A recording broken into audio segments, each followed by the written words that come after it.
Salut à tous, c'est Yorkan et aujourd'hui deuxième match de l'UMD saison 5 contre Zena. Et contrairement au premier match où j'avais un très bon match-up, cette fois-ci quand j'ai eu sa draft, j'ai eu très peur du corps offensif Weavile plus Megalatios.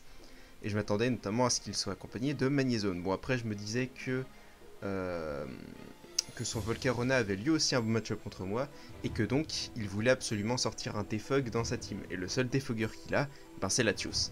Donc en théorie, ça devrait réduire le potentiel offensif de Latios contre moi. Et du coup, pour mon build, je voulais absolument un Scarf capable de surprendre à la fois Latios et Weavile. C'est pourquoi j'ai joué un Scarf Sizor qui dépasse également Scarf Magnézone. Et du coup, je peux pas me faire trap si jamais il vient sur un double switch ou quoi. Coco Z-Move T-Bolt, c'était pour être sûr de HKO Escavalière, je crois. Bon, au pire, je savais pas quoi lui mettre d'autre comme objet. En tout cas, Poké, super important pour ma team puisqu'il dépasse à la fois Weavile et Latios, donc j'étais obligé de le prendre. Ensuite, Alligator qui cette fois est Dragon Dance, 3 attaques, Poké qui fait absolument le café contre sa draft. Conkeldurr à Sauvest, très solide lui aussi. Licky avec le même set qu'en semaine 1, juste un petit peu plus de SPDF. Et du coup il vient sur à peu près tout. Et enfin Nidoqueen en poseur de rock avec la Yachiberry et Brick Break, c'était juste pour gagner le duel contre Weavile.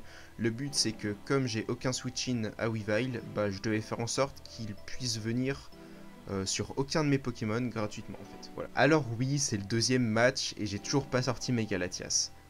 Bon, ça arrivera, on n'est pas pressé. Et sinon pour sa team, on peut voir qu'il n'a pas ramené Weavile. Très étonnant. Il a pris Grelem Alola et Tartare. Eux, je les attendais pas vraiment, justement. Bon, sinon, à côté, Volcarona classique, Latios Defog, Piloswine classique, et probablement Venusaur Yachiberry pour gérer Alligator. Et globalement, s'il est joué assez défensif, il peut aussi venir tranquillement sur Coco et tout. Donc c'est parti. Je me dis qu'il valide Piloswine en anticipant mon lead Coco, donc je décide de lead avec Alligator pour mettre la pression. Et au final, il valide avec Grelem, donc c'est super pour moi. Je peux claquer mon gros stab. Ça fait des gros dégâts sur Venusaur qui vient pour prendre le coup. Mais j'ai quand même peur d'une Yachiberry, donc je vais switcher sur Sizor.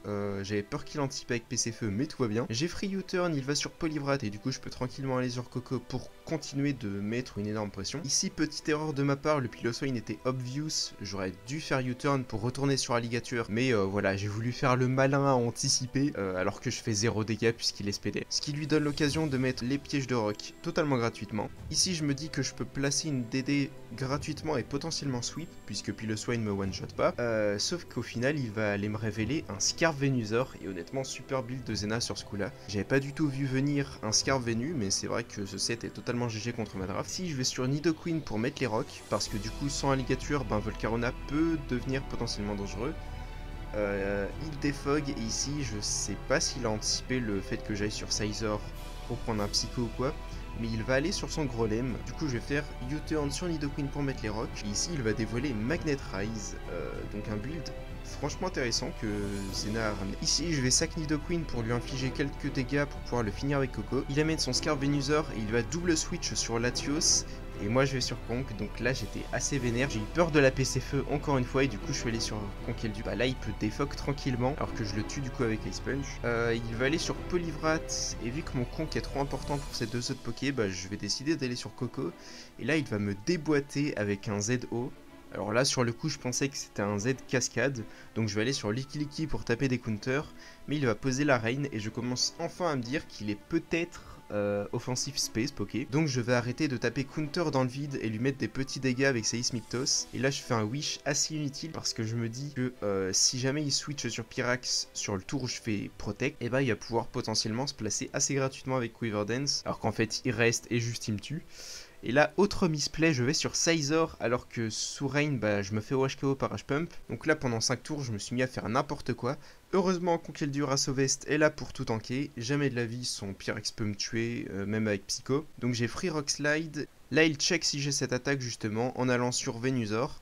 Mais du coup, j'ai Free Switch sur Sizor puisqu'il va juste taper son stab plante. Et je peux clean la game avec Aerial Ace.